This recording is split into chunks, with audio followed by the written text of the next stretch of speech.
All right.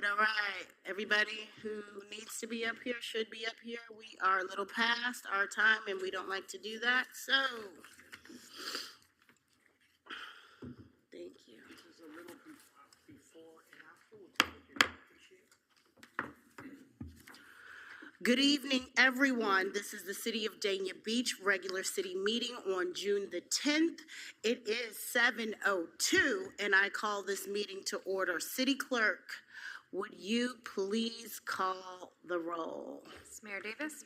Here. Vice Mayor Salvino? I'm sorry. Vice Mayor Salvino? Yes, I am here. Commissioner Llewellyn? Here. Commissioner Ramoli? Here. Commissioner Ryan? Here. City Attorney Bootsas? Here. City Manager Garcia? Here. Mayor, you have a quorum. Thank you, City Clerk. And if we could all now please bow our heads for a moment of silence.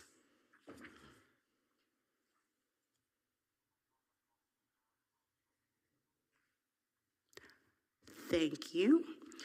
City Attorney, if you could please read our statement of decorum. Oh, sorry. Pledge of Allegiance first. Let's do our Pledge of Allegiance. I pledge allegiance to the flag of the United States of America and to the republic for which it stands, one nation, under God, indivisible, with liberty and justice for all. Go Panthers. And go Panthers. Thank you. City Attorney, if you could please read our statement of decorum. Yes, Mayor. No individual shall make any slanderous or unduly repetitive remarks or engage in any form of behavior that disrupts or impedes the orderly conduct of the meeting, as determined by the mayor. No individual may speak directly to or address the mayor, city commission, or city staff. Comments are to be only directed to the commission as a whole. No clapping, applauding, heckling, or verbal outbursts in support of or opposition to a speaker or his remarks shall be permitted. No signs or placards shall be permitted in the commission chamber. Thank you, City Attorney. Next up, we have item 3, presentations and special event approvals. Item 3.1, up first, we have the REACH program presentation by Mrs. Kelly Sharabi. Please come up. We can cut to you. Hi, good evening. My name is Kelly Sharabi. My address, correct? Yeah. 5310 Southwest 32nd Terrace, Hollywood, Florida, 33312. Good evening. Good evening. Ms. Mayor, Mr. Vice Mayor, Commissioners. So nice to see all of you. Long time, it's been too long. I'm here just to give you a quick update on your REACH program here in your city of Dania Beach with awesome Olson Middle School. We're going into our 4th year, and we work with the 7th and 8th grade students that we teach them about responsible development in their community. We engage them in different trips, speakers, and whatever we can do to assist the school in the little extras that they need. So this year, we asked Principal G, what can we do for you? What, in addition to already the program, does your school have needs? I'll back up one second. Last year, this question was asked, and she said attendance. Attendance is always an issue. So we were able to engage Chick-fil-A, and we have a food incentive. So we reach for perfect attendance every month. The students that achieve perfect attendance, they receive the food incentives, and that's a partnership with REACH and Olson and Chick-fil-A. And then this year, when we asked, she said, is there any way that we can engage some of the magnet programs with the REACH students? So in our conversation, she's talking and she's telling me about each magnet and what they do. And we started to speak about the business magnet.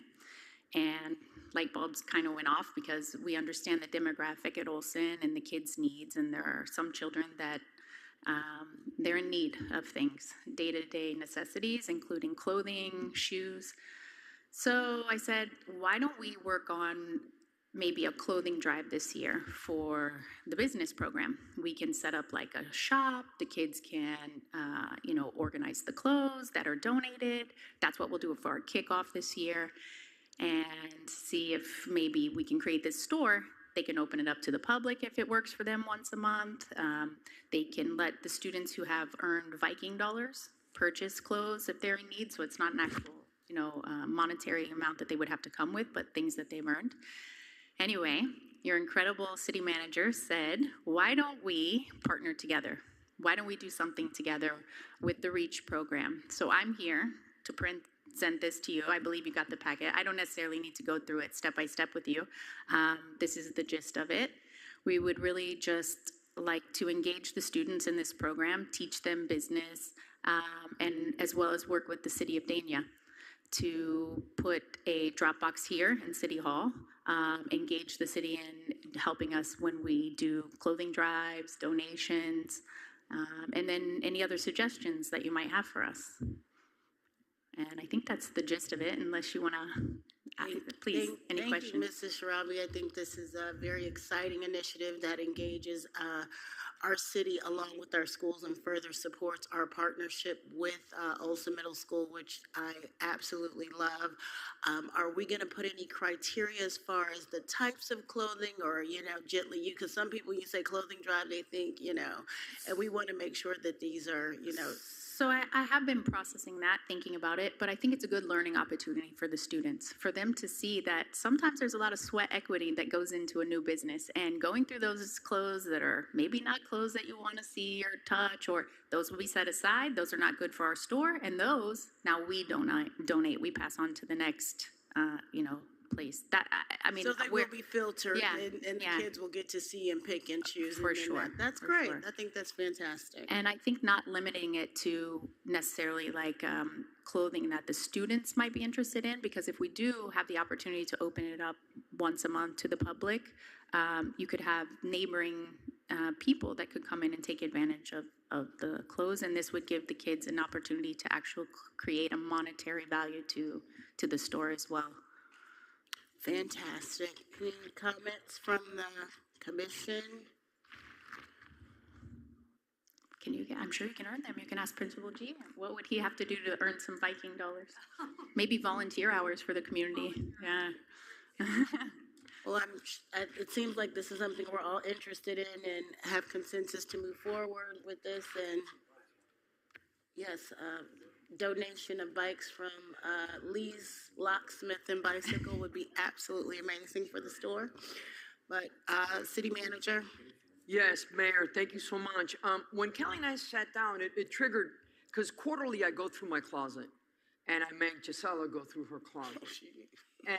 And we realized all these nice clothes that, we'll take him to, the local church. We don't know what becomes of it, and sometimes we even gone to the local Goodwill, and I'm like, Kelly, these are kids I would just love to be able to clean out my closet and provide those jackets and those ties and like all those dresses that Gisela's not wearing anymore that could go to these young kids, and I just thought it was something that I know all you guys will inspire you to go through your closets as well, and your daughters and your family, and to teach business at this level, and with Kelly and Principal Janet Giancarli. I couldn't find two better people that we can partner with, as you know. Yeah, I agree 100%. So we look forward to continuing our partnership. We're glad to have REACH back at Olson and doing bigger and better things. Thank you so much for your presentation. Thank you so much. Thank you for your time. Okay, up next we have item 3.2, special event applications for Dania After Dark 2025-26, Panther Fireworks with Arthur Shaw, and Juneteenth Freedom Day. Do I have consensus for these items for special event approval? Yes, I have unanimous approval for item 3.2, special event applications. At this time, Commissioner Ryan has two items under presentations and pursuit.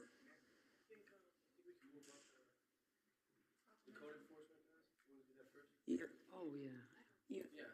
Oh, because the presentation is going to take a little while. Okay. All right. Yeah, let's go ahead, and I will agree with that. So let's go ahead, and because that was an addendum item for, let me see where it Proclamation for, item 3.5, proclamation for approval, Code Enforcement Officers Appreciation Week, June 5th through the 9th, 2025. And do I have consensus for the code approval proclamation? This was an addendum. This came on just a couple days ago, if that. All right, so I have a consensus for approval for the proclamation, so I will go ahead and read the Code Enforcement Officers Appreciation Week proclamation.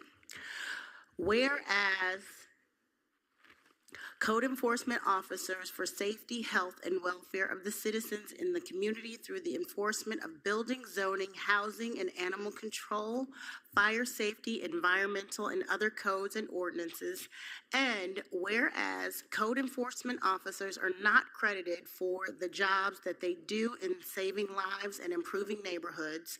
And whereas every day, assisted by support and program staff, they attempt to provide quality customer service to the public for the betterment of the community.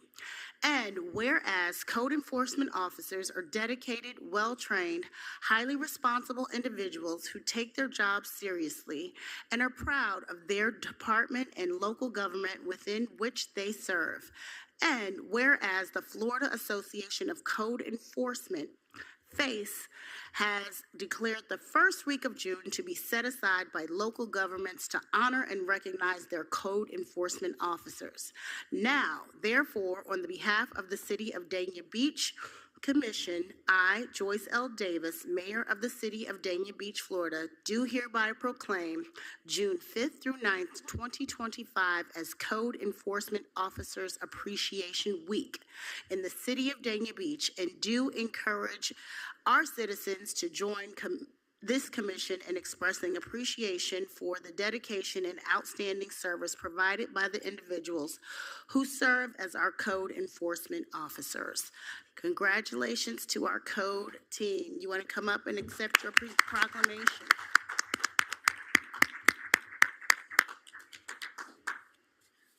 You want to take a photo with our code team? Candido, let's get Candido and Eleanor up. Yes. Okay. You deal with code team. Look at this whole team in here. Fantastic. Eleanor's doing her speech. It's just the whole team. Okay. Eric, you Spread out on both sides here for the photo. but you need, whoever has the, needs to stay in In the middle. Good job, guys. Thank you. We should have a picture of Barbara. Where's Barbara? Oh, man, Barbara. Let's come a little closer and I think, okay. Oh, awesome.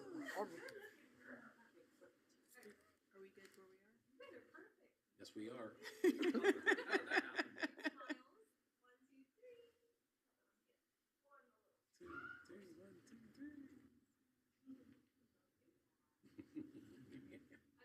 All right.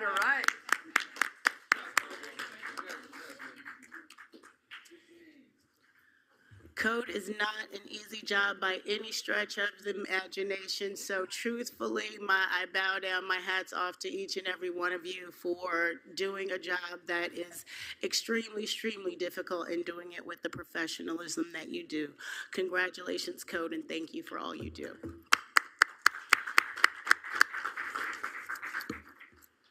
Okay, now we will move on to the presentations. Commissioner Ryan has 2 items under presentations, and pursuant to resolution number 2024-079, he is requesting approval via motion and a vote to allow for both items. Do I have a motion?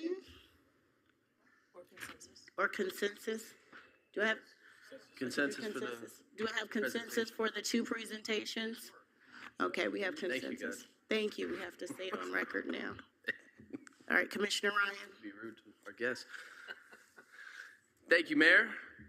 First and foremost, I want to recognize we have former Mayor Boss Ross out there. Greg Ross, thanks for coming in. Greg Ross is here. No pressure, Todd. But, Mayor Ross was instrumental in establishing the Solid Waste Authority. He was our chairman of the board up until he termed out of office, but he's still very involved. I just thank him for being here. I saw him over the weekend, and he said he wanted to show up. So now, without further ado, I want to introduce Todd Storty. He is the Solid Waste Authority Executive Director. He has a very impressive resume. He's an expert on the subject of waste, recycling, zero waste. He comes from California. This man got the job probably out of an application pool of over 80 to 100 applicants, and we narrowed it down to him. It took us a while to finally get the right guy for the job, so we're proud that he's there with us. He's being pulled in many different directions from many different cities. I'm on the executive board. There's 10 of us on there, the small, medium cities, small, medium, and large cities, and he's coming here today because we developed a drafted master plan within the last month, and we've fallen a little behind schedule, but we're doing the best we can with what we have. We have met extensively to try and get this sped up as long as we can, and the Solid Waste Authority is consisted of 28 cities, 28 municipalities out of the 31 municipalities in Broward County, and once the master plan is approved by the county and enough cities on the Solid Waste Authority, then the Solid Waste Authority will begin to incorporate the master plan. So without further ado, I want to have Todd present the drafted master plan and where we are right now, and I encourage our city staff, our management, our city attorney, and public services, and our commission, most importantly, to let Mr. Storty know, ask him any questions you can ask him now. And tomorrow there is a meeting as well at 9 a.m., 9 to 12. If we can't all attend it, now is a pretty good opportunity for us. So go ahead, Mr. Storty. Thank you for being here. Thank you, everybody. Mayor, Vice Mayor, Commissioners, I appreciate the opportunity today. City staff, this has been a long process with regards to bringing this draft master plan forward. I know there's been various comments with regards to this, the speed at which we've been able to work through the master plan development. It's in draft form right now. We will be having a meeting tomorrow about that draft master plan for city electeds and city staff. So you're getting a precursor of what that is. The presentation will be tomorrow. This slide, the slide deck is about 10 slides. The slide deck that we'll be going through tomorrow is over 40. It's much more detailed. It has much more detailed information.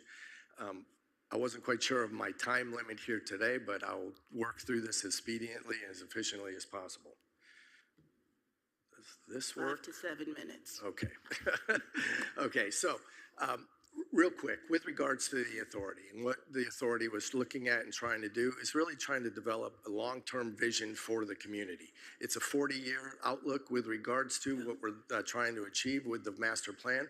And the master plan is really our map and put parameters around what we're trying to actually maybe implement over the next 40 years. I know there's been a number of questions with regards to a number of the white papers that have been out over the last 6-7 months that we've created as part of the development of this master plan that provides the details. But with regards to the master plan itself and being able to move forward, this is the best place to start, is development of this master plan, getting consensus, working through the various nuances of being able to integrate the various waste systems for each of the member cities. Currently, and this is on this slide right here, is really where we are now and where the goal is. The enduring principles that we've been guided by the executive committee and possible pathways forward to reach 75% recycling. I'm not going to go into the details. I want to make sure I stay on task here. You guys, everybody can read with regards to the presentation, and the draft master plan has a number of these things in much more detail than I'll be able to go through this evening. I think one of the biggest things I'd like to mention on this slide is under enduring principles, behavior change. Behavior change is critical for us going forward, and that behavior change can work in a number of different ways. But if we don't change our behaviors on how we buy things, how we look at different materials in our waste stream, what do we do with those materials once we've used them in our communities, this becomes a much different conversation, and we'll go through that maybe some other time. I don't have time to do that today, but it really comes down to being able to implement that behavior change. And if we don't implement behavior change, there is a path forward with regard to that, but I'm not sure people actually appreciate how that path will compare to working on behavior changes. Besides that, it's really about education and outreach and trying to work through our waste minimization. And that waste minimization is critical because we're still always going to have portions of the waste stream that are not recyclable. Those residual materials that have no market value, have no ability to be turned into a new product. We need to be able to understand those material streams and do what we can upstream to minimize those. Timeline. This is a lot of information on this slide, but really we started back in the 1970s. We started up the Resource Recovery Board that in the early 2000s where we turned into green. That was dissolved, and there was work that began with regards to standing up this new solid waste authority. And Mayor Gregg back there was very, very instrumental with regards to being able to work through a lot of that green area and get us to the point where we are today. The governance. We've been able to stand up this solid waste authority over the past few years, all right? And with regard to that, this is what the governance structure looks like. It's really, we really answer to the community. That governing board has an executive committee. Out of the governing board, there's 11 executive committee members that are voted on by the various sizes of the municipalities they represent. Myself and the attorney, we answer directly to the executive committee and the governing board. And with regards to the residents and the consumers, the residents and the customers, businesses, et cetera, in Broward County. Guiding principles, this was critical. You'll notice that in our draft master plan, it goes through a lot of different areas, but we had guiding principles that were given to us through various meetings from the executive committee. And the number one guiding principle is work on a plan where we can control our solid waste management destiny. What that means is be able to handle the material ourselves and not count on shipping it out someplace else for them to handle and hopefully do the right thing. Let's do the right thing here in Broward County.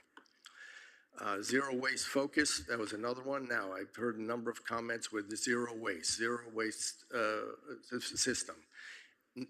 And that other communities throughout the world have been able to achieve zero waste. That is not what has happened in those other communities.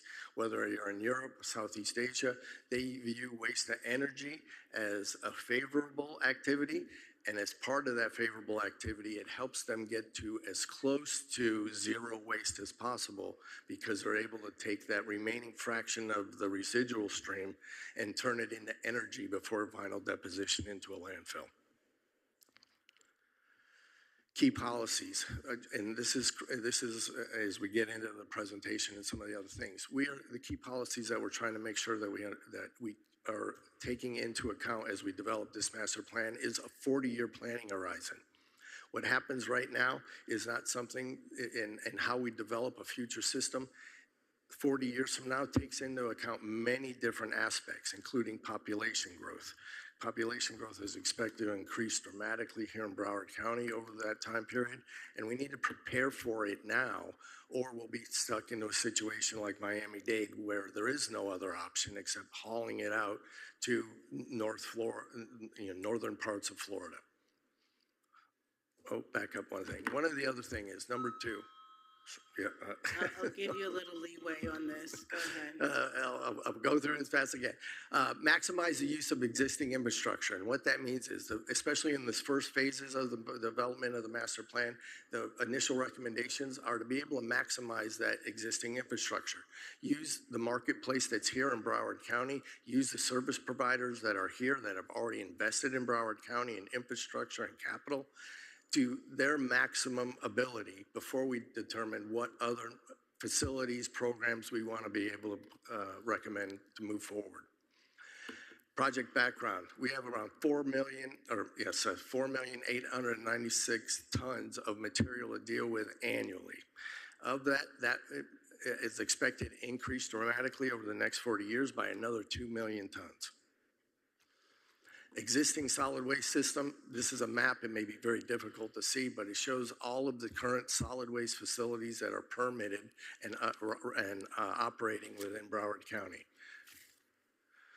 Future needs assessment is an overview of what the waste reduction and prevention policies, what the waste generated in Broward County looks like. What can we do with that? What diversion programs, what conversion technology can be used? And ultimately, for that residual product at the end, what landfill capacity is there? Strategic priorities for advancing the master plan is creating consensus with alignment. And really what this is saying here on this slide, and I'm trying to just summarize a number of them, is leverage the economies of scale within the community, maximize the existing facilities, the solid waste facilities, standardize and harmonize their services. Right now, one city, you could work in one city and live in a different city, and each city does recycling in a different way. We need to standardize that, and that standardization will actually increase diversion over time, as studies have shown. Education and outreach. We need to start with education and outreach. We will have the first education and outreach subcommittee here later this month, and we are developing education and outreach messaging, not only to be brought out to the public, but to actually start with, hopefully, the Broward school system and work through the Broward school system with regard to that messaging and the education and outreach. Ultimately, for our recommendations, and we'll be going into this much detail tomorrow, is these policies and ordinance. Harmonize services, expand single stream recycling. Require yard waste to be recycled separately than the bulk collection, because right now a lot of cities combine that, and once it's combined together, the only outlet for that is a landfill. Enact mandatory C&D recycling ordinance, and that would, as you'll see in a couple of the other presentations, where that is one of the low-hanging fruits. Yard waste C&D recycling is something that we can implement very readily, and it would have a great impact on what is actually diverted from either waste to energy or landfills. Mr. Storty, we're going to have to wrap it up because okay. it's not me. I actually voted against it, but my colleagues put a time limit on our presentation, so we're going to have to keep it within somewhere near that time limit. So okay, fair enough. I had a couple more slides that just went into next steps, but I'm available for questions.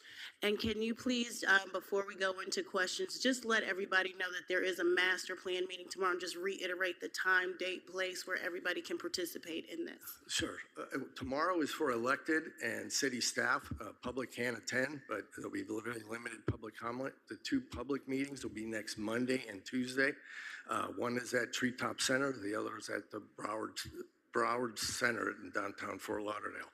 Tomorrow morning for city staff and elected officials, there'll be a meeting, a detailed meeting that goes through much more detail than what I put us in it here today.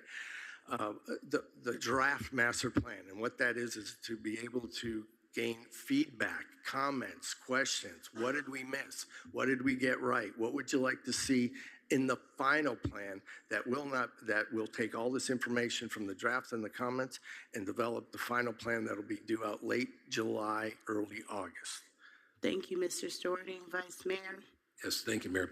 I have a couple questions for you. I always wondered, going back many years ago when my first part of my commission, I remember we used to debate on the waste management pickup between recycle and non-recyclable objects and so on, and nobody does it, or very few people do it. So with that being said, that we pay extra money, I believe, to have recycled cans out there. Is that correct?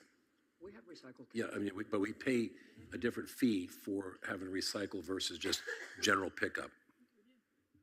Right, the general garbage. Put your microphone Sorry, on. the general garbage pickup and the recycling are two separate pickups.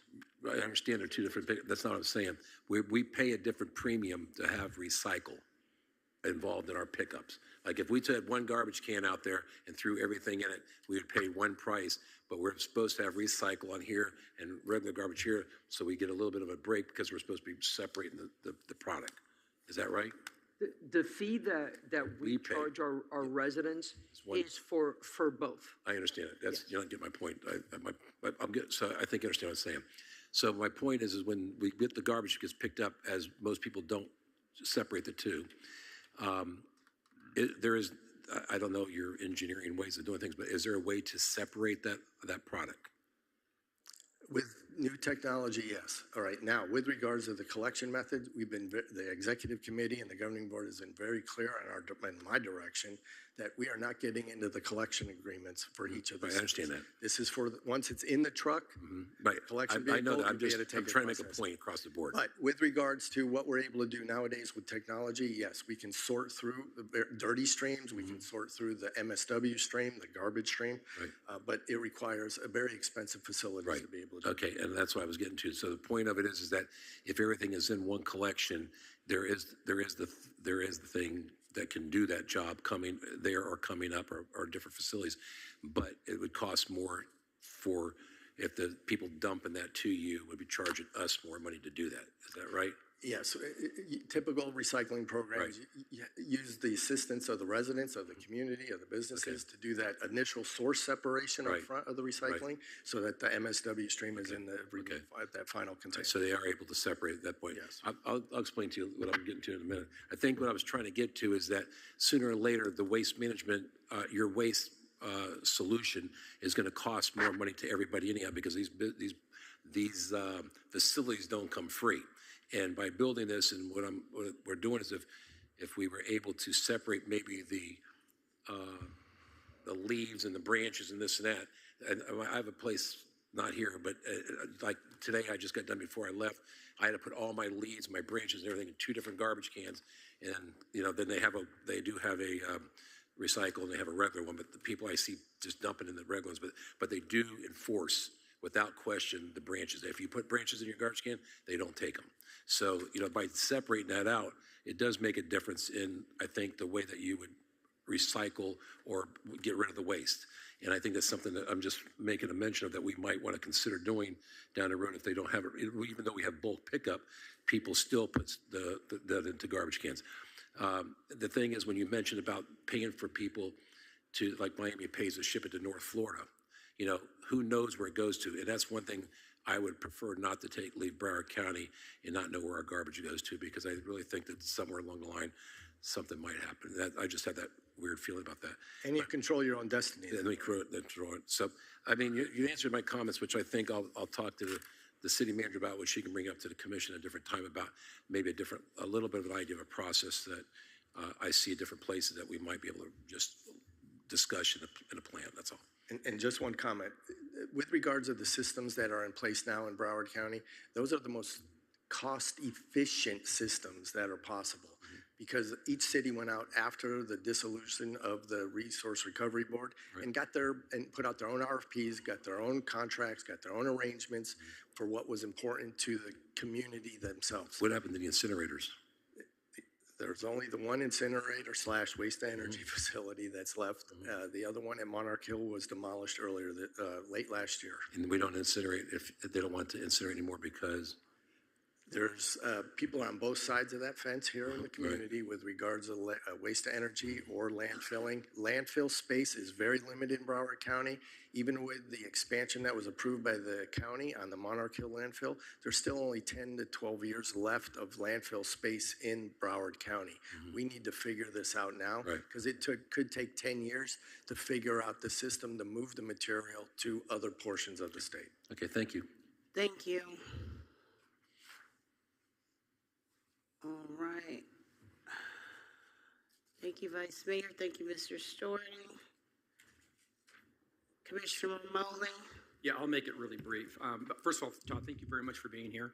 I will be there tomorrow to listen to this whole presentation in full, and I look forward to it. I'm really curious about the educational part, though, because no one knows what recycling is. I mean, we have a recycling bin at our home, and we throw everything in it, and we think that's recycling. And that isn't. And I'm really curious as to how you're going to break through that glass, that barrier, to get people to understand really what recycling really is, and how are we going to be able to get the containers that are necessary in our homes, not to mention the businesses who have big, huge bins, then they just throw everything in there. How are we going to get that message across? Right now, we need to be able to make sure that with regards to the master plan, we're developing the infrastructure to be able to recycle and process those materials. That infrastructure does not exist for most of the material stream here in Broward County.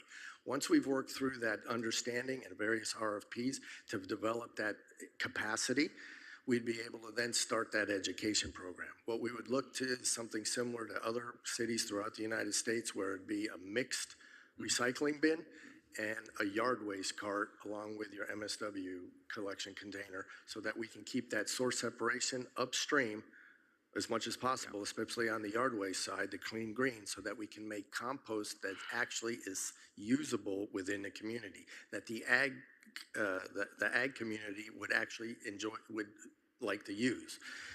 That takes infrastructure. Just a facility to develop a yard waste composting facility for, say, just 500 tons could cost in excess of $10 million. So we need to develop the infrastructure, and we need the guidance and this master plan development and flow control to be able to guarantee that a certain amount of material would be available for an RFP if we did put that out for the processing and development of that very expensive facility. And one last question, and I don't know if you know the answer to this, but is there any city in the United States that is a model right now? There are a number of cities that are close. I think with regards to the opportunity here in Broward County, if we did implement everything within that strategic plan or in our master plan development and got as close to that 75% diversion as possible, the waste to energy facility would get you over the hump to be one of the closest to zero waste as possible. Okay. But we still need to deal with the ash on the backside after the 10 years. All right. Well, thank you very much. I look forward to seeing you tomorrow. Sure. Thank you. Thank you. You too. Thank you, Mr. Storty. Really appreciate this. Is a very important topic, so thank you for your in-depth. And if anyone would like to go and attend tomorrow, at least for the commission, to get any more in-depth questions, we really appreciate your expertise in coming here this evening. And I'm available to come back for a workshop if we'd like to be able to do that. Thank you so much. Appreciate it. That would be great. Sure. Madam Mayor, just before you move on, I just want to let you know that staff and I have reviewed the proposed plan, and we will be forwarding the comments onward. I don't want to take his time now because obviously you're moving it along. We're moving along, but thank you, and thank you very much. We Thank really you for the appreciate it. opportunity. Really Thank you very great much. presentation. Next, we have item 3.4, Mr. Luck from the Office of External Affairs, Florida Department of Financial Services, presented by Commissioner Ryan. Thank you, Mayor Davis. And I really appreciate the presentation by Director Storty.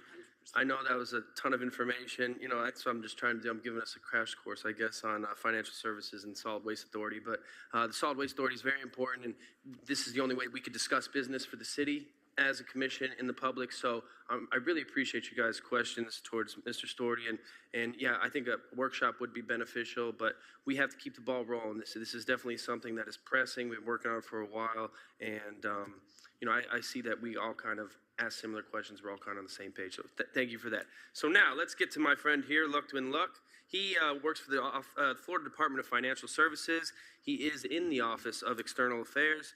Florida Department of Financial Services has 12 divisions, right? I think from Treasury, Risk Management, Accounting, and Consumer Services are a couple examples for that.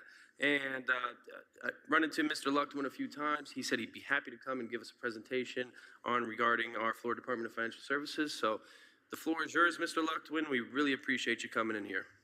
Thank you, Commissioner and Mayor, Board of Commissioners, and city staff. I do apologize that not having the opportunity to come and speak to you earlier. My name is Lucktwin Luck. I know my first name is a little hard to pronounce. I just said Mr. Luck to make it easy. I didn't want to mess it up. But the thing is this, so people can remember me, is if you're looking for luck, you know where to find me. So I've been with the office for a little over 3 years now. And my role is to represent the Office of the Chief Financial Officer. So currently, right now, we don't have somebody in that office or in that position until the governor appoints somebody. But again, I'm just here to provide information, be a liaison between Tallahassee and my region. So I cover Broward County all the way up to Indian River. So you can imagine I have quite a bit of a area to cover. But nonetheless, as far as time's sake, what I'm going to do, since it's hurricane season, I'm going to focus on areas that I believe that will be beneficial to, obviously, to the residents here in the city. So if I may, I'm going to skip over. So these are the offices and division that Commissioner Ryan was alluding to. I'm going to focus specifically consumer services and which one is it? Insurance agencies, to kind of give you an idea of like some of the things that you may need to reach out to our division or department about. So to kind of give an idea of what to be looking for in terms of what our department does. Anything regarding insurance, any lines of insurance, whether it's home, property, life, you name it, we cover. Now, of course, property insurance, I'm just a messenger. I know it's a little tough for some folks, and we've been seeing in the past several months insurance companies coming back to the state of Florida. So that's going to help, bring down costs. And I believe that some of the insurance companies have actually either did not raise their insurance rates or actually brought it down low. So there's some help that is coming in terms of the rates coming down, but nonetheless, that's kind of what we kind of assist with in terms of helping people if they have claims and there's disputes. We can mediate and advocate on behalf of the insurance or policyholder. So we don't. I just want to clarify. We don't go into the business of saying to the insurance company, you're bad or whatever. We just want to make sure everything is good, everything is done by the law. One of the things I want to highlight before and after a hurricane, it's not a matter of if, it's a matter of when. Hurricane season is going to happen. Knock on wood. We've been lucky here in Broward County. One of the recent ones that we dodged was Hurricane Milton. Now, I will say this. I was asked to go to some of the areas to assist with informing members or residents be aware of fraud, be aware of contractors that would take advantage of people, because unfortunately you have your seniors or people who don't speak English as their first language. People will go in there and actually try to take advantage of them and say, hey, we can put a tarp on your roof, we'll get your roof done, pay us this amount of money. And as soon as they, either put a tarp up, you don't hear from them again. And unfortunately, the thing is, just because a hurricane doesn't happen, tornadoes is what destroyed a lot of the homes in Palm Beach, St. Lucie County, and Indian River. So I don't know if you saw in the story in the news, there was a large dumpster, I guess, a bin that was on somebody's home. And so that's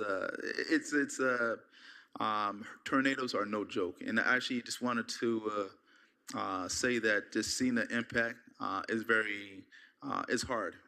And people's homes are literally destroyed. Their lives is something that is just turned over on their head. And honestly, when it comes to claims, hurricanes season is sometimes the first time they actually put in a claim, and they don't know what to do, what to expect, and that's what our department does, specifically the consumer services. So I have here is on the presentation. I'll also leave my contact information with the city staff.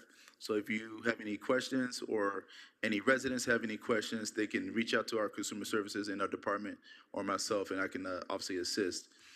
Let me see what else. So this is just like pictures, as I was mentioning. This is the aftermath of Hurricane Milton, or the tornadoes that was in, I believe that was St. Lucie County. And I will say this, some people, unfortunately, if you don't have insurance, it does make us, or it makes it a little hard for us to assist, because our department only deals with insurance issues. So I know that it may be a little problem for some of those who don't have insurance because of the rates, and sometimes people choose to go without insurance. But nonetheless, if you do have insurance and you have issues, you can definitely reach out to us. Let me see what else. That's basically what I'm going to cover. Is there any questions? I just kind of, because I know time may be a little short, so I just want to give the opportunity to the commission to ask questions. Well, I do want to thank you for that presentation. I just attended a conference or board of directors meeting with the Florida League of Cities, and they took a survey that said 87% of Floridians that property insurance is a bigger issue than the property taxes. And we've been hearing all about the property taxes, but it's truly the property insurance that is the biggest concern for, and all of the insurance is the bigger issue for the Floridians. So the fact that you're bringing these services and have these consumer services is a really big deal for our residents and for people to know. And how are you getting the education out that, I mean, other than Commissioner Ryan bringing this to the floor, how can we help to educate our residents even more? So one thing is you can definitely let them know about our website. Is the myfloridacfo.com. There is a lot of information on there, but as far as our resources, people to contact, it will be on the website.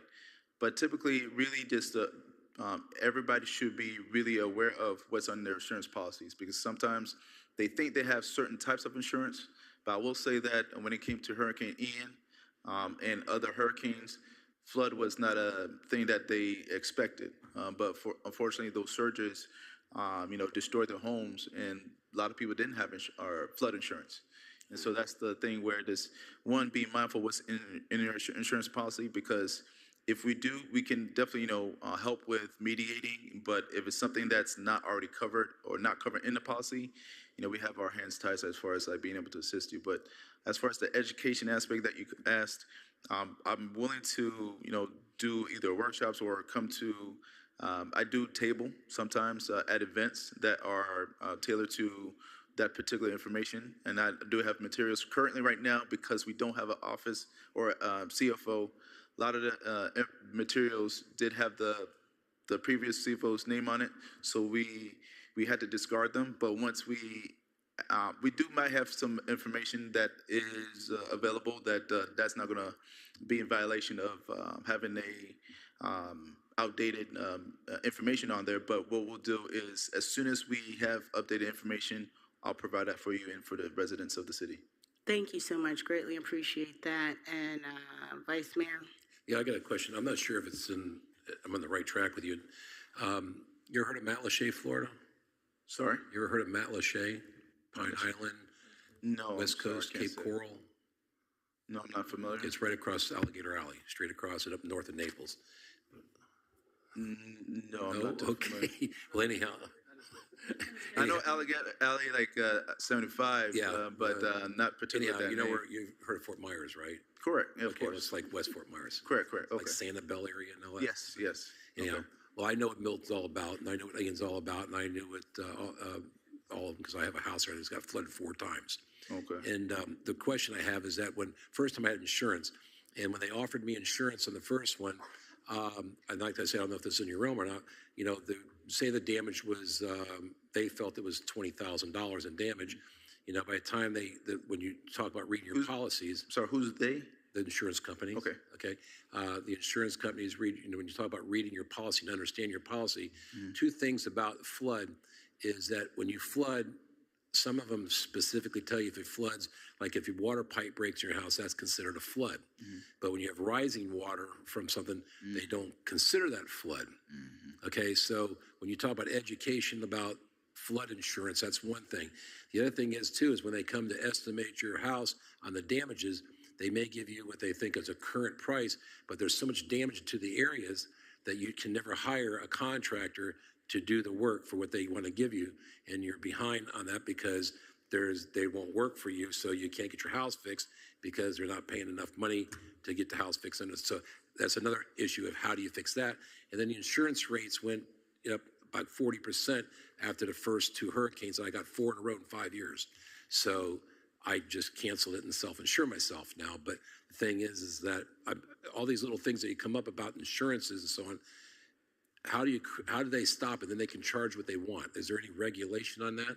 Are you talking about what the insurance company can charge, or what the contractors can charge? With the insurance companies, where contractors can do whatever they want to do, I guess, because they don't have to do the work. The insurance companies, they offer you a policy, but it's getting to the point where people can't afford insurance because it's so high, because they're taking the loss on all the payouts. So it's really like a catch-22 for everybody. So what you're probably alluding to, like there was an environment where, unfortunately, insurance companies were paying out to either claims that were fraudulent, truly fraudulent, and what that would do impact the obviously the available funds or that would be paid out to anybody who actually had real claims that needed to be paid out. And what would typically do is insurance company will obviously leave because you have what's called assignment of benefits. You have, again, this is not a blanket statement to all contractors.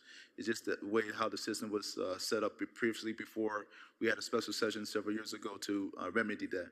But those issues no longer exist, and that's the reason why some of the insurance companies are coming back, because the environment is obviously better, or I would say beneficial, but it's not.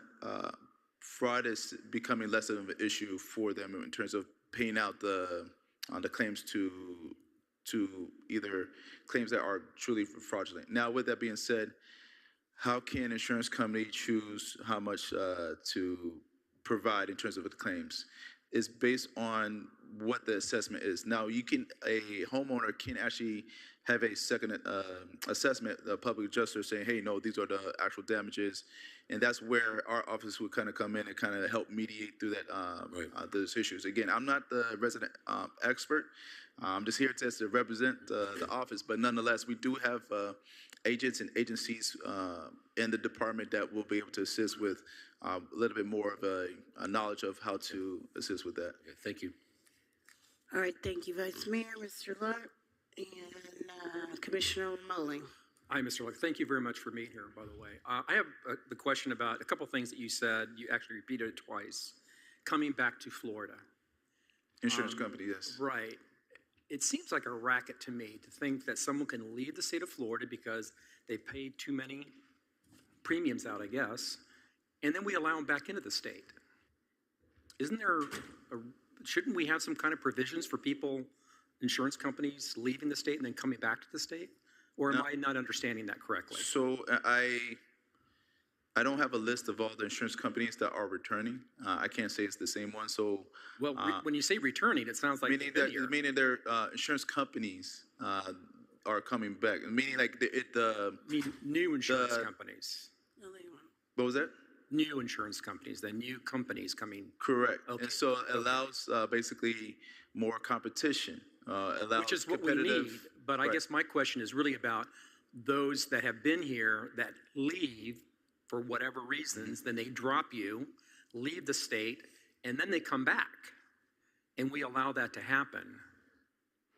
So that's a good question. That is something I will have to direct to, I would say direct that to our legislators, because they're the ones that would have to address that. Now, the Office of Department of Financial Services, we're the ones that just make sure whatever laws in place that the policyholder is not being taken advantage of, and that making sure that if there's any issues with fraud or other cases that are brought up to our department, we investigate and make sure that things are being done correctly, and that if there's anything that somebody is doing wrong, we can address that. But as far as like the policy or the law of why that is, unfortunately, I'm not able to address that, but I can direct that to the office, and we can direct that to our local or representatives. Thank you, Mr. Luck. Mr. Romoli, we're going to move the meeting forward at this time.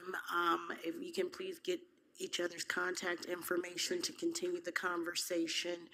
We are going to move on to administrative reports, item number 5. And City Manager, Madam City Manager, are you ready for your administrative report? Yes, ma'am. Madam Mayor, thank you so much. I'm ready. Mr. Vice Mayor, commissioners, city team that's here, residents that are here, and the ones that are watching on TV. As you know, we have about 65 active projects citywide at different stages. But the constant dialogue that I'm having with our mayor, our vice mayor, and our commissioners is about the day-to-day details and all the things that we are doing daily to make the city safer, more beautiful, based on the strategic plan that you've adopted and based on your priorities. I have passed out a couple of flyers. I know that the vice mayor and I had a meeting with the folks at Quarterdeck a couple months ago. Initially, their biggest concern is how can we get more people in the door? And we told him, you're going to benefit from Lucky Fish. But then Candido had a great idea, and he worked with Sean and reached out to the Florida Department of Transportation. So as you could see, you're seeing a before and after sign. And now our Dania Beach Boulevard, the quarter deck, Lucky Fish, anything that we could do to market and help bring new businesses, but augment and enhance our existing businesses is extremely key. I also want to give a shout out to Cassie and Frankie and the team from Parks and Recreation.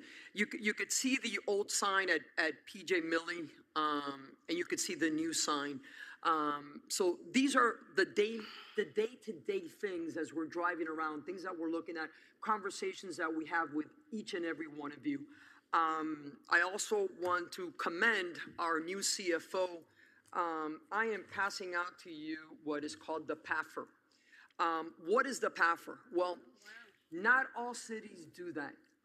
We are one of a few cities that takes the CAFR, which is our comprehensive annual financial report, and put something that brings more transparency to our financials. It's kind of like the Cliff Notes, kind of like the layman's version of the CAFR, being able to give our residents and all of you our financial story with all the graphs and photos, but it's something that you could share with the community, something that we're going to be able to share as well. But I knew that you would be pleased because transparency is something that we've been talking about. I know this is something that's very, very close to the heart of Commissioner Llewellyn and you, Mayor, all of you, because we need to be stewards of our taxpayer dollars. And this really tells our story in a very, very comprehensive way. And I'm very, very proud of the work that's happening. One of the things that Candido and I were discussing, and I saw that he was sending me the information, because a lot of the residents have asked about our new water meter project. So it's approximately 5 months to complete. So in mid-October, we will be done with our new water meter project. It's approximately 4,900 connections, both residential and commercial. And the team is really working with the neighborhoods to be able to complete this project. And this will be another project that really takes meter reading to new heights. And whenever you're implementing something new, there are those nuances. But I couldn't be prouder of the team. So this is something. Yes, sir. You got your new water meter. So I just wanted to pass that information out to all of you. Our second annual Court Conversation series will commence this Thursday at Frost Park. We're extremely excited. I have been able to put it out there with our marketing team, and I've included the flyer. So all the residents can put it on their schedule. June 12th is at Frost Park. July the 10th is at the Southwest Community Center. August 14th is IT Parker. September 11th at PJ Millie. And October the 16th at C.W. Thomas Park. These are 5:30 to 6:30. This is our way of taking our team into the neighborhoods and not expect that residents are always going to be coming here to our house, that we got to go to their house in their neighborhoods. So we're very excited about that. We are thrilled to announce that our recruitment process and our reputation has landed us our newly hired deputy director. This is really exciting because it's a testament to the work that is happening here, to the support that this mayor and this commission has provided to this administration so we can retain and recruit the very best. So we are bringing somebody that has spent 20 years as either a director of finance or a deputy director, including the last 8.5 years at the city of Hallandale. But that's where we're at. We are a force to be reckoned with, and because of all your support, we can take people from other cities, but we couldn't do it without your support and the work that is happening with all the departments and all the assistance that we've received from Linda and our entire HR department. So our new director will start, a deputy director will start June the 23rd. And Barbara was actually recruited by one of the team members from finance. So that just goes to show that internally, our people are looking externally to help us. This is a total team effort. So Barbara is a Dania Beach resident, so we're super excited about that. Yeah. So not only are we getting another superstar to join Jamie, but we're bringing in a city resident. So we're very, very excited about that. Barbara is a graduate of the University of Florida and the Warrington College of Business, and a veteran of over 20 years in finance. She's leaving Hallandale Beach, where she has served for almost 9 years as Deputy Director of Finance. Additionally, Barbara served as Director and Deputy Director of Utilities and Finance Manager in the city of North Miami Beach. So our commitment to prioritizing the City Commission, the succession planning is truly alive and doing very, very well here in our city. I also, and this is something that I know we had the one-on-ones with most of you yesterday, but I want to commend Willis Washington, our union president, Linda, our HR director, Eve, Jamie Guzman, and all the individuals that I was able to put together that served as our negotiation team, because to be able to get 93% of a vote for anything, anywhere is unheard of. But again, it goes back to the trust that we've been able to develop and aligning our words with action. And going back to you, Mayor, Vice Mayor, and Commissioners, you wanted it to be a priority for us to hire, retain, and recruit the very best, and that's exactly what's happening in our city. The item is here on this agenda, but 93% is unheard of. And we've had great union relationships, but trust, you can't buy trust, man. You got to build it. And we've been delivering. So I'm very, very happy about that. On May the 29th, we received our taxable values report, and we are happy to deliver the very good news that Dania Beach has experienced an overall increase of 12.9 in existing properties. Wow. We rank second only behind the Broward County Water Management District.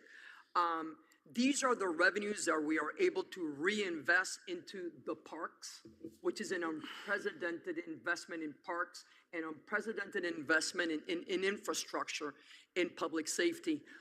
Another great conversation that we had this week, Jamie, myself, and Candido, is that we've been able to reach an agreement with BSO.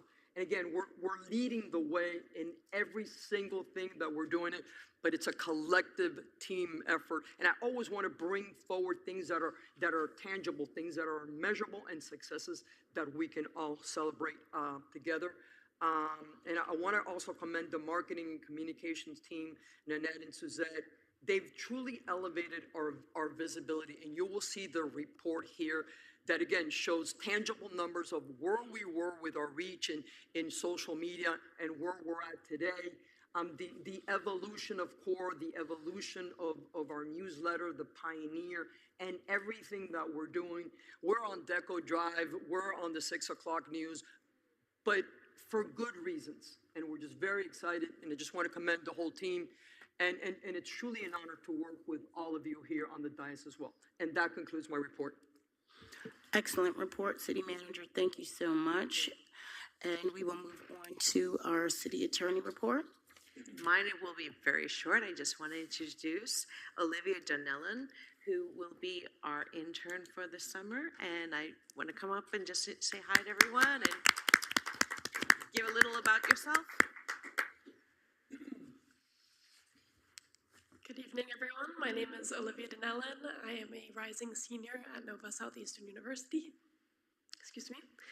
I'm studying international relations with a minor in business, global engagement, as well as social innovation and sustainability. I have the privilege of working with Eve this year and this summer, and I look forward to having and working with you all. Thank you.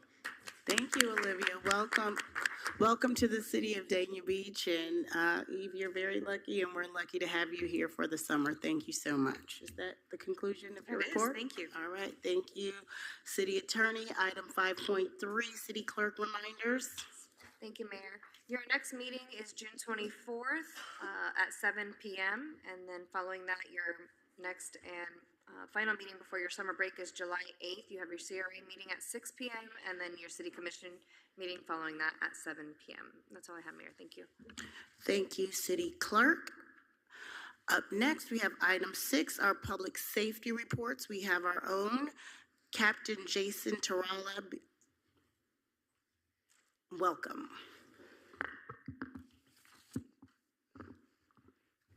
Good evening, Mayor, Vice Mayor, Commissioners, City Manager, City Attorney, City Clerk. The last couple of weeks, again, another very busy weekend, 2 weeks for us. To start, last week, one of our deputies observed a 2015 Hyundai Elantra run the stop sign over on the northwest section. Upon the traffic stop, they made contact with the driver. They smelt marijuana inside the vehicle. They had him exit the vehicle. While they were conducting a search of the vehicle, they found a fully loaded BP9 CC pistol fully loaded inside the vehicle, as well as 2 bags of crack cocaine in a clear plastic baggie of suspect marijuana that was being sold. While they were continuing to search the vehicle, the backup deputy that was out with the suspect was talking to the suspect, at which time the suspect unprovokedly attacked our deputy, pushed our deputy with 2 hands, trying to push him to the ground, and began to flee the area.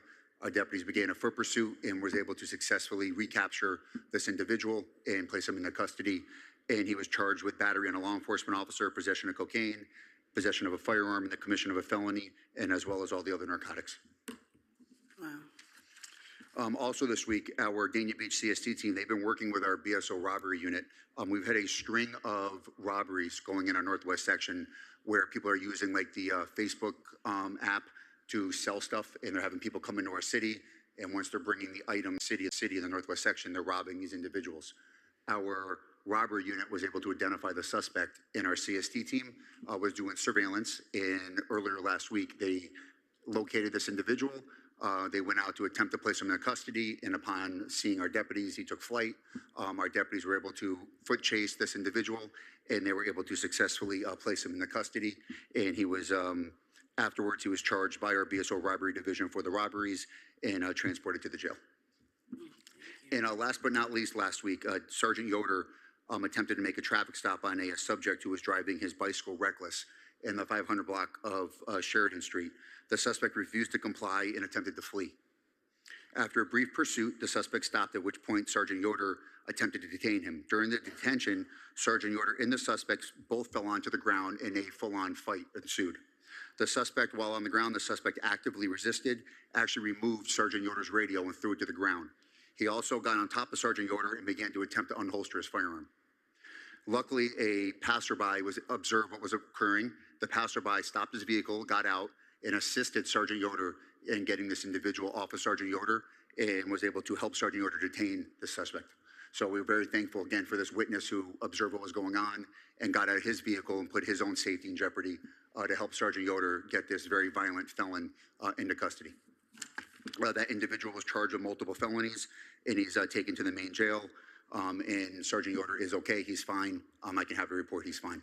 So again, thank you to the witness, and we are going to put him in for an award too for stopping and helping our deputy. Fantastic. Last but not least, summer break started over in Dania Point, so we have our full Dania Point operation going.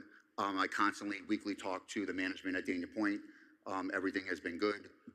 We have their continuing Dania Point operational plan that we put together, and that's continuing, no issues.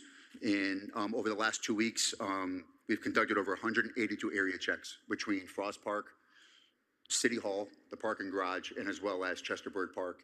And I can happily say that our deputies have advised there's been 0 issues at any of the parks or City Hall. Wow. And I actually checked with Ken earlier this week, and Ken advised that it's been completely different over here. And he's seen a night and day difference since we've been so much more proactive with our area checks. If I may, Mayor. Absolutely. I want to commend Chief Tarala because the level of proactiveness that is happening citywide. When you wanted safety to be the top priority, That's what it is. That's what it is here. Yeah.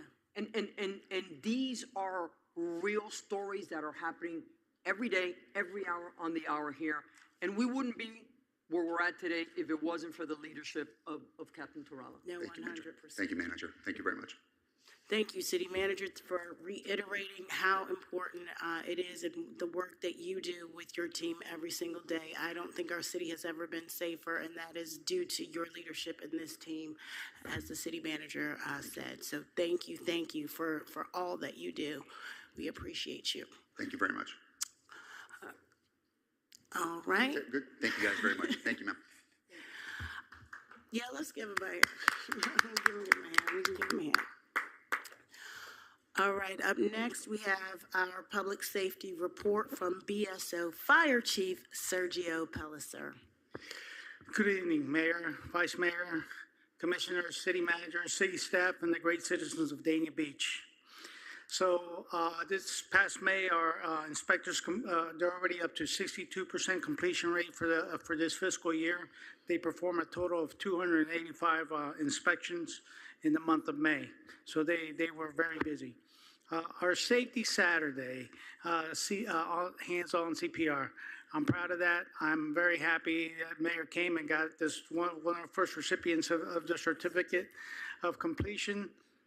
I got it. You got it?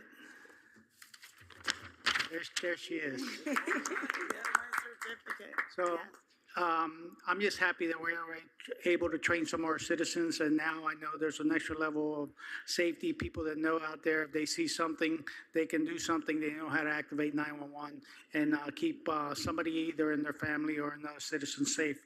So we'll continue these over the fall and just try to get more of our citizens to get a certificate of completion for CPR.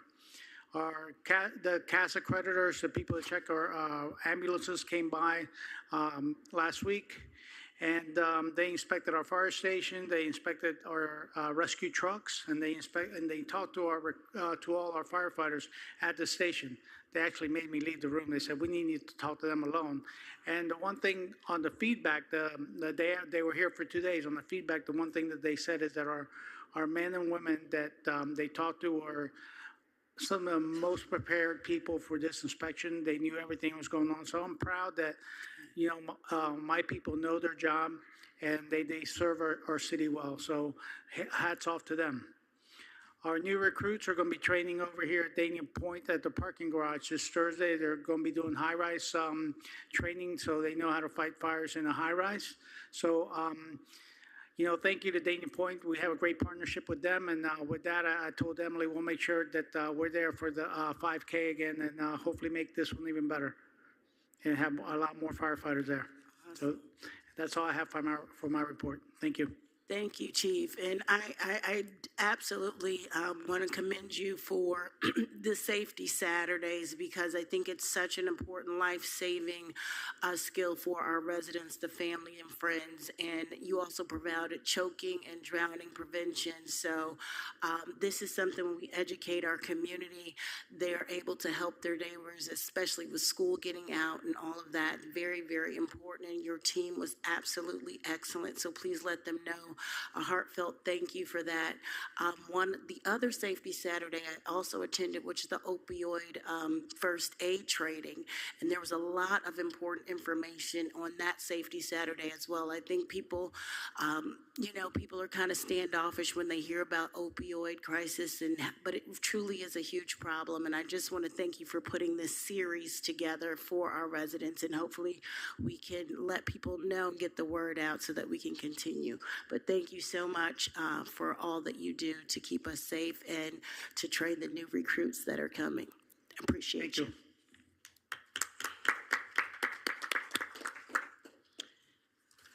And next up, we have our citizens' comments. I believe, hold on one second. I got so many. First up, we have Lance Gatredier. Maybe if I didn't say that right, but you can come up and state your name for the record, please. Good evening, Mayor, Vice Mayor, commissioners and other city officials. My name is Lance Gerrider.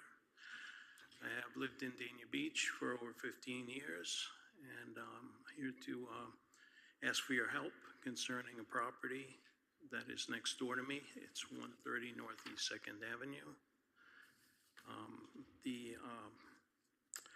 The owners of the property haven't been there in over 12 years, and they have neglected taking care of the property.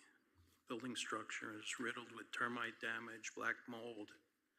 All of this is visible from the front. There are many animals living in the walls and the attic due to holes that exist in the roof and open soffits. And all of this is visible if you drive by. They've been cited many times, and they seem to do the minimum repair and satisfy the city, but the property is truly dilapidated at this point. I often smell odors of dead animals coming from the property. My ring on the side of my house sees constant movement in the evenings from raccoons, possums, and rats. There's an overgrown mahogany tree that the roots possibly are breaking my foundation. It overhangs on my roof. I've asked the owners at one point if they would trim it, and they did nothing. They said it's my responsibility. Let's see. There's also several other trees on the property that are pushing over the fence. The rear of the property has several junk cars that are rusting out. They have a boat with a tree growing out of it. The garage roof, the soffits are falling down. There's animals living in it. And for a time, the back gate was unsecured, and there were homeless people living in the backyard. I called the BSI a few times to see if there was anybody there. Let's see. And also, I see, as of looking at the property, finally their homestead exemption was removed due to some other neighbors complaining about the property. I also feel that the deteriorated property is affecting our property values on Northeast 2nd Avenue, and that's right by Frost Park. So I'm asking you guys maybe to do a drive-by and see exactly what could be done to help with this matter. That's all I have to say this evening. Thank you very much for your time. Thank you so much. Hold on just a second, sir. Our city manager is going to address some of the issues you brought up. Yes, Madam Mayor, thank you so much. Sir, I just want to make sure that I got the correct information, and I'm sure Candido and the team wrote it down, but 130 Northeast 2nd Avenue? That's correct. Okay, so what we'll do, working with our attorney, we'll pull that file because we're not going to tolerate. We give people opportunities, particularly after we cite them and they go through the process. But again, going back to the priority of safety and the beautification of our city, that's a priority for this commission. So rest assured that we're pulling that file. We're going to look through that file with a fine-tooth comb and take the necessary steps, if we haven't done so already, to address everything that you've discussed with us today, because this is very concerning. It's been cited many times, and they patch it, but it's the most deteriorated it has been in 12 years. And honestly, I've turned kind of a blind eye to it, but it's gotten really nasty. So I have to report it at this point. Thank you so much. And City Manager, he has written a little summary as well with that, so we have a complete summarization of everything. Thank you so much for coming and alerting us, and we certainly know we have the team to address this properly. Thank you. Oh, hold on, just. Oh. That's okay. Vice Mayor? Eve, I got a question for you. He addressed like the trees growing over into his yard. If the trunk of the tree is in someone's yard and the branches are over into someone else's yard, whose responsibility is that? I actually really know the question to this because it happened in my house. Okay. The answer is you are responsible for your portion. So if the tree limb has gone onto your side, unfortunately, you are responsible for that limb. There's actually a lot of case law on this. And, you know, good neighbors try and help each other out, but the reality is they're not required to. And that goes with the roots as well. Because the roots are actually pushing up cement on. Yeah. Does it become a civil matter at that point? No, it's not even a civil matter because the case law is very clear. Even so, if, when he's talking about the roots, they're pushing up on something, your property, from that tree on your property, pushing up on another person's property, it does not resolve it. It's an act of nature. Wow, okay. I just wanted to let the mayor, the vice mayor, and the commission know, sir, this property, this citation is coming forward next month to the special magistrate. Okay, I'll be there as well. Yes, sir. Thank you. Thank you. Good night. Thank you so much, and thank you, City Manager, for addressing that immediately. Next, we have Ms. Sasha Wheeler. If you would please come up and state your name and address for the record, please.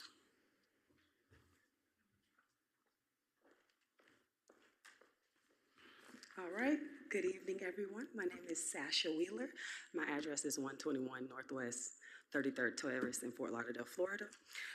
Good evening, Mayor and City Commission. I am Sasha M. Wheeler, the great-granddaughter of Reverend Henry N. White Sr., born here in Dania in December 25th, 1904, and died here in 1982. It is with great appreciation to our current mayor, as well as former Mayor Ryan, and the commission who voted for this co-naming, that we celebrate this great honor on Saturday, June the 21st, 2025. I've had her pass out flyers, so you should have got something that looks like this. And it just says the family of Henry and White Sr. Community Day celebration in honoring the street naming for our grandfather.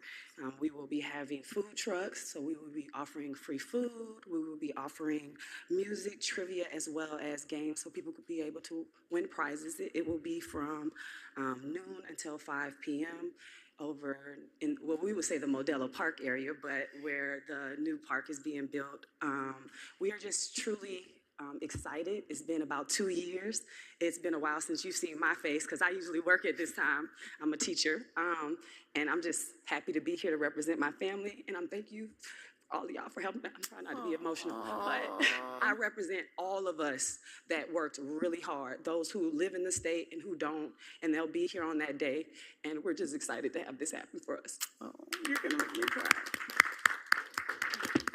Thank you, Ms. Wheeler. You're going to bring tears to my eyes, too. I have never seen, truthfully, a family so dedicated as yours to continually work so hard, and you can tell the depth and love of what this street naming and this celebration is going to be. I am remiss because if there's one celebration I wanted to attend, it is this one. But unfortunately for June 10th and this one, I will be out of the city for the U.S. Conference of Mayors, but please know that I am there with you in spirit, and I am cheering and shouting you guys on and wishing you all the best. And thank you for showing what true love and family and dedication truly are in our city. Thank you so much. All right, I believe that if I can find my notes, I'm a little off, but thank you, Ms. Wheeler.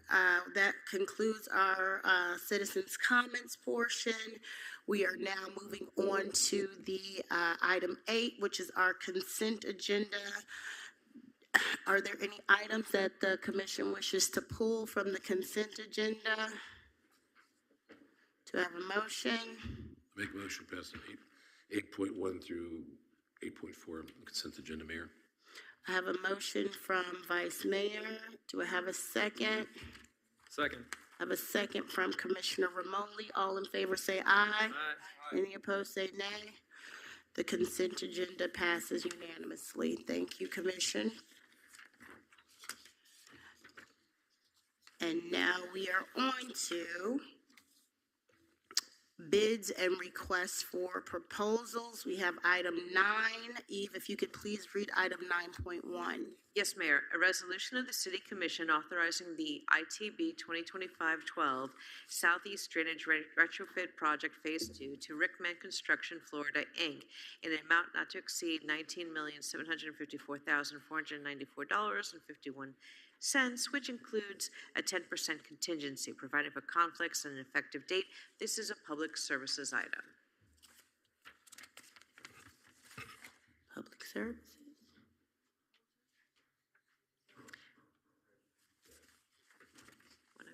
Do you want to Do we need it? say it? Don't need it. Thank you, Sean. Welcome. Thank you very much, Mayor, Vice Mayor, Commissioners, City Attorney, and City Manager. This is the Southeast Drainage Phase 2 project. It's the largest investment in the city of Dania Beach's history. This is going to be potentially awarded to the same contractor that we have for Phase 1, so that would be a continuation of the knowledge and understanding of the construction. Public Services does seek approval for this. Thank you, Sean, and thank you for moving this project along. Every time we hear we're in phase 2, another phase, it's even more exciting. Vice Mayor? I think, is it, I was going to make a motion, but I think we got to wait for, is this up for citizens' comments or no? And then Lori No, wants, this isn't a public hearing. right, Lori wants to talk to you. This is just a bit. I don't have your lit up. Okay, hold on. Commissioner Llewellyn. Thank you. I just wanted to make one real quick comment. I have received a number of comments about the project and how it's going and everything like that, and I will tell you that the one thing that I'm hearing consistently from everybody is that they really like this particular group doing this work, and that they have been polite, they have been clean, they have been efficient, and that they have been, they appreciate them. And I've had several people say to me, I hope they're going to do the whole project, because they really do. They've been doing a really great job, and I've literally only heard compliments. So I wanted to make sure that got put out there. Thank you. I'll make a motion to approve. Thank you, Commissioner Llewellyn. I also can attest to the great job, and it's just all throughout the community that people are saying nothing but positive things about the entire process and this project. So thank you for bringing that up, Commissioner Llewellyn. Vice Mayor? Second. I have a motion. I have a second from the Vice Mayor. All in favor say aye. Any opposed say nay. Okay, item 9.1 passes unanimously. We will move on to item 10, quasi-judicial and public hearing items. We have none on this agenda. We will move on to item 11, first reading ordinances. We have none. As such, we will move on to item 12, second reading ordinances. We have item 12.1. Eve, if you would please read item 12.1. An ordinance of the City Commission authorizing the expenditure of city funds exceeding $1 million to fund the Southeast Drainage Retrofit Project Phase 2, providing for codification, conflicts, and severability and effective date. Public Services. So this is the ordinance, second reading, and it requires a public hearing to authorize the expenditures associated with the prior item. Thank you, Eve. This is a public hearing. Does anyone wish to speak for or against this item? Seeing none, do I have a motion? Vice Mayor? Mayor, make a motion to pass item 12.1. Have a motion from Vice Mayor. Do I have a second? Commissioner Ramoli? Second. Have a second from Commissioner Ramoli. All in favor say aye. Aye. Aye. Okay, item 12.1 passes unanimously. We will move on to item 12.2. Eve, if you could please read item 12.2. Yes, ma'am.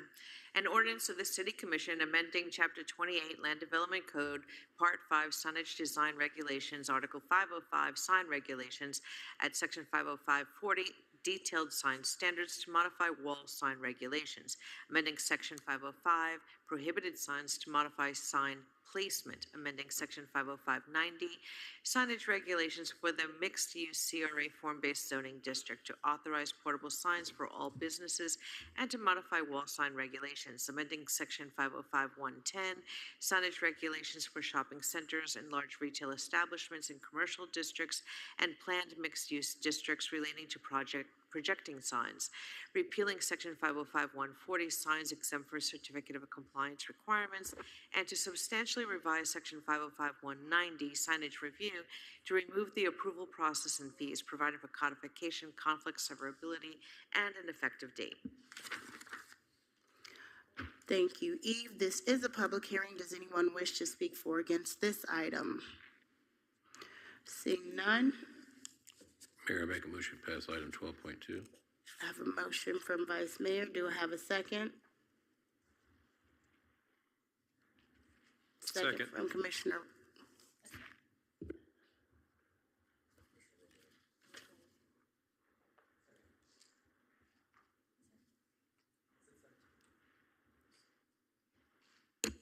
Thank you, Commissioner Romoli. I have a second from Commissioner Romoli. All in favor, say aye. Thank you.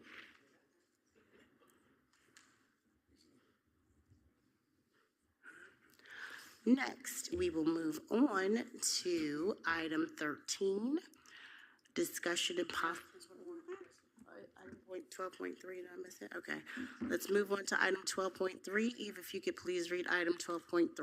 An ordinance of the City Commission amending Chapter 28 Land Development Code, Part 3, Special Zoning District, Subpart 1, Community Redevelopment Form-Based Zoning District, amending Section 30360, the East Dania Beach Boulevard Mixed-Use District by amending Paragraph O, deleting the existing maximum height map and substituting a revised maximum height map allowing 7 stories at the property located at 225 through 255 East Dania Beach Boulevard, providing for codification, conflict severability, and an effective date. Good evening. This is second reading of this text amendment, and it is to modify the height allowance of this particular property in the district. It's the Citibank building or the Cruise.com building, and the zoning district currently allows 7-story height just not at the Highlight site next door, just not at this particular site. So we're really just identifying the height, changing it from 4 stories to 7 stories. It's a height that's already allowed in the district, and they're just asking to amend the map to reflect that height change. Thank you, Corinne. The applicant's here if you have any questions. Anybody have any questions for the applicant? This is a public hearing. Does anyone wish to speak for or against this item? Seeing none, do I have a motion? I make a motion to pass item 12.3, Mayor. I have a motion from Vice Mayor Salvino. Do I have a second? Second. I have a second from Commissioner Romoli. All in favor say aye. All right, item 12.3 passes unanimously. Thank you, Commission. And we will move on to item 13, which is discussion and possible action. We have none. Item 14 is appointments. We have none. So we will move on to commission comments. And we will start with Commissioner Llewellyn. Good evening, everyone. I just have a lot of things have happened, but I've just got 2 things I wanted to mention briefly. One, I think we all got an email that Dr. Jackson's going to be leaving us from Collins Elementary. I'm sorry to hear that, but I know she'll continue to do good work in the new school that she goes to, and we will, of course, welcome our new principal when I believe it's a he coming in. Yes. Yes. Yes. If I may, through the mayor? Absolutely.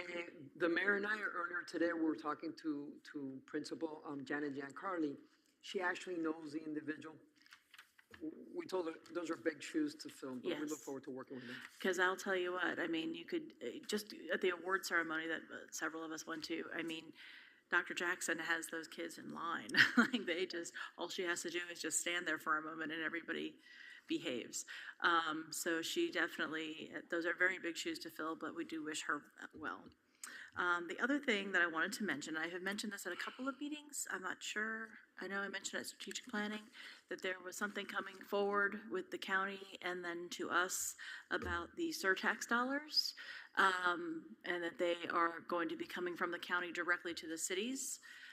Well, today, the county commission voted to approve this, and we are going to be getting approximately, well, we have to vote for it in our next meeting, but assuming that it passes, we would be getting approximately $666,000 towards transportation projects. And that's just for next year and for the 2026 year. And then thereafter, my understanding is every year there's going to be a percentage of that that comes to us as well. So for maintenance or whatever else might be needed, or if there's like a smaller project that comes along with it. So that is something that a number of different organizations have worked on with the county to get done. We've been talking about it at the MPO as well. I know the Florida League of Cities has been involved in it as well. And they actually passed it on consent today without any discussion, although the couple of commissioners did discuss it and the mayor also discussed it afterwards.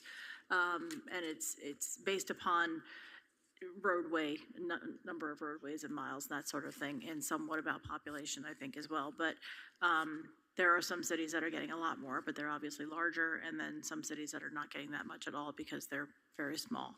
But this will be very helpful because I know we have a couple of transportation projects that in the loop there that we want to continue working on, and it won't be probably until next year that we get the money, but at least we know it's coming. So thank you. That's all I have. Have a great night. Have a happy Father's Day. Thank you, Commissioner Llewellyn, for that great news. We will move on to Commissioner Romoli. Thank you, Mayor. And I echo Commissioner Llewellyn's thoughts about Dr. Jackson. She's amazing, and we're going to miss her, and we're going to actually have her here in the next commission meeting to thank her personally for her years of service to our beautiful city of Dania Beach. The only thing I have is I just want to thank the entire city, Parks and Rec, everybody who made the linear park that much more beautiful. It's amazing. I walk there every single day, and the number of people I come in contact with there are just going crazy. I'm going to cancel my memberships. I'm going to be working out here. It's really a great park. It looks super, super nice. So everyone involved, you did a masterful job. Thank you all so much. Bill would be very, very proud. And thank you. Thank you, Commissioner Romoli. It is stunning. Commissioner Ryan. Thanks, Mayor. Over the weekend we had the Broward League of Cities dinner and awards show, and I wanted to congratulate our mayor on being the first vice president, and she's going to be apparently if everything goes well, she's going to be the president next year, so that's a big thing for our city. That's well-deserved. And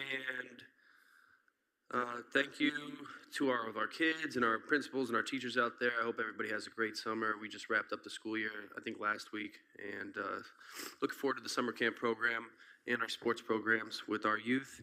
And thank you to our presenters tonight. I know they came a long way to come out here. It was difficult to coordinate to get them here, but they came with some very important information. I appreciate the commission's input to both presentations, and as you know, you could reach out to them, since they were cut a little short, you could reach out to them at any time with any questions, and we definitely want to submit those questions that we have for the Solid Waste Authority to Mr. Storty, and tomorrow is the municipal leaders and city staff meeting, so if anybody wants to attend that on our staff commission, I definitely encourage you. So thank you very much. Have a great night. Take care. Thank you, Commissioner Ryan. Vice Mayor Salvino. Well, I wish I had a lot to tell you because I've been on vacation. So if you want me to sing you a song, I will. I'll reclaim your time.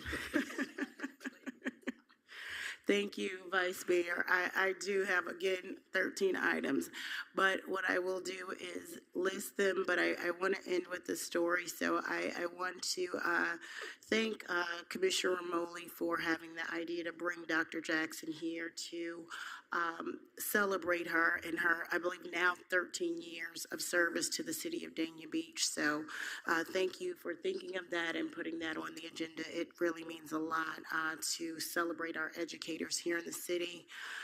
I'm going to shout out a lady you may not know, which is Liz Molina, but she was a sponsor, and she came to Olson Middle School, and she gave each one of the 8th grade Pearl girls a set of pearls and earrings for their 8th grade graduation. And so without sponsors, those kinds of things don't happen. So I really want to thank Miss Molina for investing in our girls and making sure that they have a nice feel-good moment for their prom and for going forward with their little pearl jewelry set. Thank you.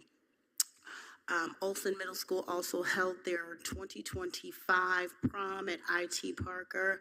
And, you know, Parks and Rec and HR, you may have a little competition because they truly transformed that IT Parker Community Center.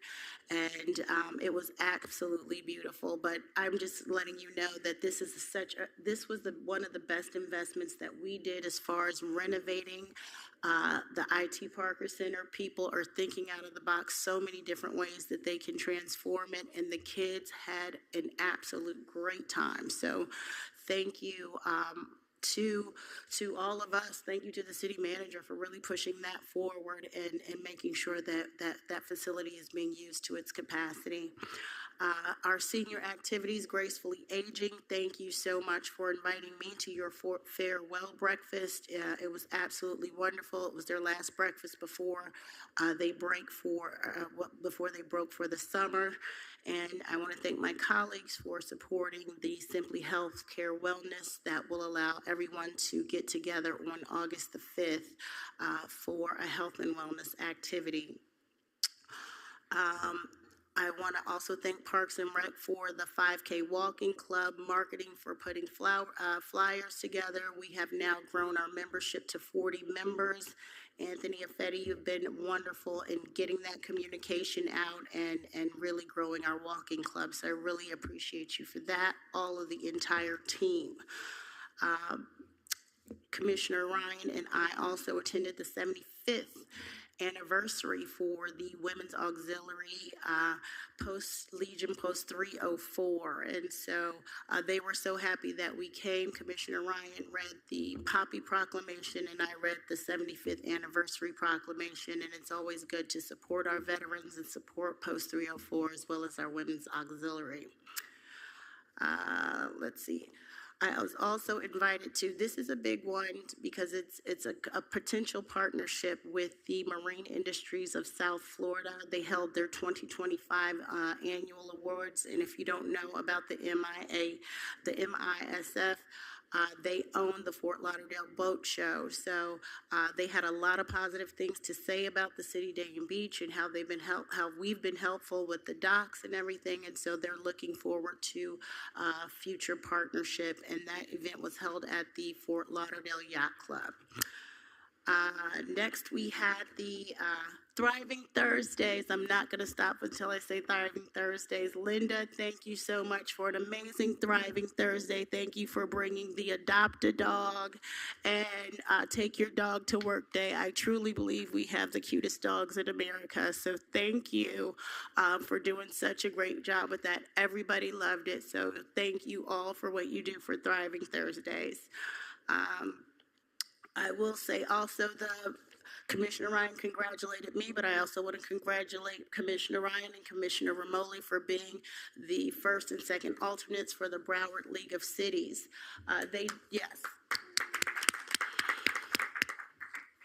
They did ask us to think about at our board of directors meeting to think about putting that as a budget line item so that we're not just coming in every year and doing that. So if we can consider that when the budget season comes up to just put it in our budget so that we're not backpedaling. And so it's something that we could think of doing every single year. I already said my public safety. Thank you, Chief Pelliser, for the CPR. But my creation station is just like my Thriving Thursdays. I love Creation Station. It wasn't a good turnout for the adult classes, so I really want to think about how we can get adults to understand. I think the average person doesn't understand what resin is, so when they say adult resin classes, it doesn't maybe resonate what that means. Yeah, and show them, the Creation Station flyer is cool, but I would really love to see, it's such a great project, and I love Creation Station, so I'd really love to see that flourish a little bit more. And last but not least, I have a special thank you to Chris Laudier, and for our sister city manager, Chris, I have a resident who I've known probably for 15 years on the beach. I see her every morning. She's an Asian lady, and she runs the beach every morning. She doesn't speak very much English at all. She has a very thick accent, but she knows what she wants to say. Her items got taken or lost on the beach, and our new park ranger, Michael, and I think somebody from Hollywood, really went above and beyond. And Michael has only been on our team or has only been a beach ranger for less than a week at the time, but went above and beyond. She was so grateful that she came to City Hall. She found Chris, and she, wanted to make sure that he got his proper due. And so Chris was only who she is, was being Chris. And the thing is that when she was so nice to her, she could not stop praising. She came back to me and told me all about Chris and how wonderful she was. She also said she went to the other city and she walked around for 2 to 3 hours and couldn't find one person who would speak to her to tell her about, the good work that was being done. So I just want to say thank you to all of you who do such a great job and, representing our city so well in every single aspect. Our staff and Maxine, I wouldn't be able to move without you. So I would breathe, go anywhere. So thank you for all that you do. But with that, I want to appreciate this entire team, this entire staff. And with that, the meeting is adjourned.